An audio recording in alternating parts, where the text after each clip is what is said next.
Hi guys, welcome back. If you don't know me, my name's Sarah and I'm the girl that likes to analyze the media unbiased and makes my own opinions from the facts that I see. I'm sick of reporters telling me how to think. Doesn't matter what news source you are, I will question you. Anyways, today's topic, making sense of Donald Trump's executive order to ban TikTok and TikTok's response. I'm gonna break my silence about this, and please remember, I'm an American citizen. Hi guys, more news from South Korea. But I also want to point out a problem in this statement. It's called a straw man fallacy.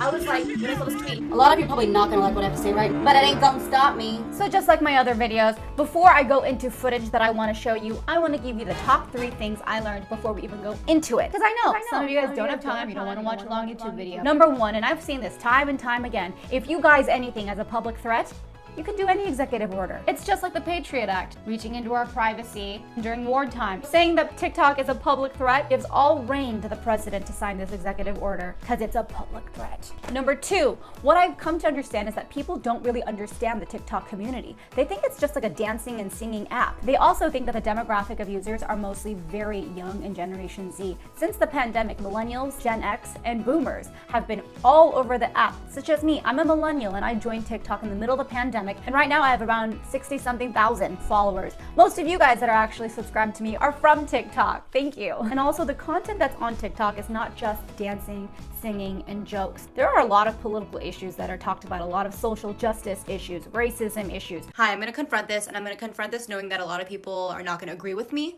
but they need to have open minds. A lot of people are saying, Mayor Soul is dead. Does he know Hillary Clinton? Do you think Hillary Clinton killed him? We have to be wiser about saying things like that because we have to realize that the world doesn't revolve around the United States. Other countries have their own politics and their own politicians and the crazy things that happen in their own nations. When I saw this, I was like, when I saw this tweet, and you guys should look it up, he's saying that K-pop was made to take down the US government. That BTS stands for Big Time Socialist. Yes, USA is a very powerful nation. However, there are other nations and they have their own business and their own politicians and their own culture. Not everything has to do with the United States, and we have to accept it. We bring up issues that are in China, tons of international things. Guys, this is in Beirut, Lebanon. It just happened. If you have any information on this, casualties, it just happened.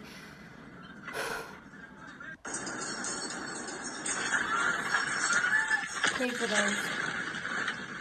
And also, during the Black Lives Matter movement, there was a lot of footage from the protests that were not on mainstream media. You were able to see what was really going on. And that must have been scary for mainstream media as well as Donald Trump, because people were putting the truth or their realities out there and they weren't edited. There is so much freedom in TikTok because you make it, you upload it, and before you know it, before anyone could even censor you, things are viral. And I've actually found a really great community in TikTok where we talk about what's really going on in our neighborhoods, not just what's on CNN, NBC, MSNBC, ABC, Fox, all those HuffPost. None of these things are edited. It's for the people, by the people. And third, I want to talk about why I think TikTok is actually being banned. These are subjective to me, but after all my evidence, this is what I think. Number 1, I think that the extreme lack of censorship and our freedom of speech is leading to lots of dissonance and radicalism within our nation. We took down the Tulsa rally. I was actually a part of that. My followers and I got tickets to the Tulsa rally. This is a platform where even if you put money into your videos, it can't be shown. It's whatever's popular and people like that continues to circulate and pop up on your feed. So if someone says something that resonates with you, you're gonna watch that, and then 10 people are gonna watch it, and then 100 people are gonna watch it. There's a really intricate algorithm within the system that gets your truth or even your lies out there. And number 2, I think Donald Trump knows that there's a lot of money coming in from TikTok, and that money is going to ByteDance, which is in China. I think Donald Trump wants to keep the money that's being made by TikTok within the US economy, which I don't disagree with. Just be honest, because I wholeheartedly understand that sentiment that we want to circulate money within the US economy. But then in that case, we should also be taxing Nintendo. Nintendo, which is a Japanese company, made 430% of what it averages because of Animal Crossing. So I read Donald Trump's executive order so that you don't have to, but if you really want to, there's a link down here so you can click it and read it. So ByteDance must sell TikTok to a US company within 45 days. After 45 days, anyone in the US cannot associate with TikTok or do any sort of business. Again, I say business because money is involved. TikTok has said that they are shocked by the recent executive order, which was issued without any due process. Due process, which is guaranteed within the 14th Amendment, says that everyone deserves fair procedures and fair processes. TikTok says that they have been trying to engage with the US government to clear up any misconceptions about a threat to national security. They've been trying to engage and come up with solutions with the US to ease their fears. No responses. TikTok has also directly said, what we encountered instead was that the administration paid no attention to facts, dictated terms of an agreement without going through legal processes, and tried to insert itself into negotiations between private businesses. Again, private businesses.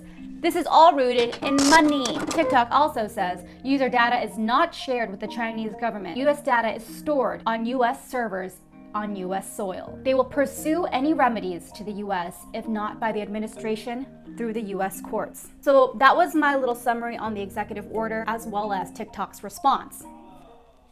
So the footage that I'm going to come through with you is not from a US media source. It's called DW. That's who they are. All right, are you ready? Let's dig in. TikTok with its viral dance routines and political activism videos. I like that they said political activism videos because it's not just dance routines and it's not just young people. Is a favorite among teenagers worldwide. But with more than 2 billion downloads and $17 billion in revenue last year, the app is extremely successful and influential. But its exploding popularity has also raised red flags. In the US, officials are investigating whether TikTok is a threat to national security. There are concerns that the data collected by the app, owned by the Chinese firm ByteDance, could be accessed by Beijing. But they've said that it's not. I feel like the information on Facebook is more vulnerable. It's come out within the past 2 weeks or so that Facebook was leaking information. The company denies any connection with the Chinese government. But Donald Trump is threatening to ban the app in the US. Looking at TikTok, we may be banning TikTok. We may be doing some other things. There are a couple of options, but a lot of things are happening, so we'll see what happens. But we are looking at a lot of alternatives. One of those alternatives is for ByteDance to give up its ownership of the app. Potential buyers are reportedly already in talks to take over, including tech giant Microsoft. In the face of keeping it within the US, that's what they're doing. That money that is going to TikTok is going to China. We're at a cold war with China. I'm telling you, this has to do with keeping the money within the US economy. Presidential threats, TikTok US assures its influencers and audience that this is not the end. Who knows with Donald Trump what exactly his issue. This is Ina Fried with Axios. Axios was also the media source that did the Jonathan Swan Donald Trump interview that I really enjoyed. And I'm going to put up the card right here if you want to watch my reaction to that. This is Ina Fried. Is and what will sate it, what will solve the issue for Trump. Now, we've heard reports that Microsoft plans to buy TikTok, or at least they're in talks to do that, the U.S. operations anyway. Would that put an end to the security concerns that the U.S. government has? Well, I would have thought so, but the administration has indicated in the last 24 hours that it doesn't solve their concerns. So I'm not really sure what their concerns are that a deal wouldn't solve, but Microsoft has apparently, and TikTok have been in talks. They thought they had a deal. They thought they had a deal that would please the White House, with ByteDance selling all of its stake, perhaps some of its non-China investors, remaining investors, and Microsoft taking over, which would seem to solve the security issues. But that doesn't appear to be enough. It's really puzzling, to be honest, and I've covered tech for 20 years. Okay, so despite the fact that it's not exactly clear what they want, what are the basic concerns that they have with TikTok in its current form? Well, I think there's up to 3 concerns. The one that's being voiced is the national security concern that data of Americans could end up in Chinese hands. The 2 other things that are at play here that don't get talked about are the broader trade war with China. Certainly, the U.S. and China are at a low when it comes to relations, and there's a lot of threats going back and forth about companies. And then the third is Donald Trump had a rally in Tulsa, and a bunch of popular TikTok users managed to get free tickets so that the Trump campaign thought they had the rally sold out, and in fact it was pranked, if you will. And that may be weighing on the president's mind. It may not, but that's certainly an issue underneath the covers. There is a little bit of bitterness from Donald Trump. There is a lot of content on there that pokes fun at him. Not just him, but also Biden. Take like SNL, you know how they make fun of politicians all the time? Take that but radicalize it, because there's no network watching over us.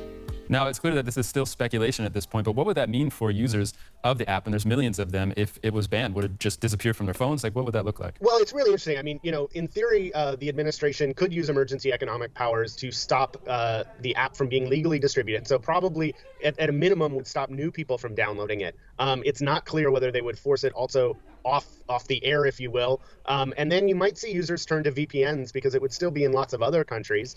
In China, they use VPNs a lot. When I was in China and Beijing, we used a VPN because China really censors their citizens. You might see some of those creators go to other services, which would seemingly play into the hands of Facebook, which just last week was the subject of antitrust hearings. We've seen that Facebook is also interested in duplicating other apps, what it did to Snapchat, and now Instagram is trying to duplicate some of the features of this app. So could you foresee that there would be an alternative out there, and that this might be one of the goals here? For sure. I mean, if TikTok actually does get banned, I think you will see. I mean, the teens aren't going to suddenly shut their phones and go do something else. Why does he just say teens? It's not just teens. I'm far from my teens. There's so much going on TikTok, you guys. So they're going to go somewhere. It could be to a Facebook-owned rival. It could be to a new startup. All right. It is a really hard time for us creators. And I just got on TikTok. It's been 3 months and I've been really working hard on there. A lot of us are able to express ourselves in a way that we couldn't normally. And it's not like YouTube, because YouTube, you have to search and find videos, whereas TikTok, literally there's an algorithm in there that shows you what you want to watch. It gives people exposure that would normally not get exposure, such as me and my content. In this whole ordeal, what I really know is that the anti-China sentiment in the United States is growing much stronger. China is currently the enemy, bringing in the coronavirus, taking our data, our information, and also there's a huge money war. It's mostly deeply rooted in money and control. I want to hear your thoughts on TikTok, because to be honest, I have nothing to hide. All my information on TikTok is also on Facebook. I'm not afraid.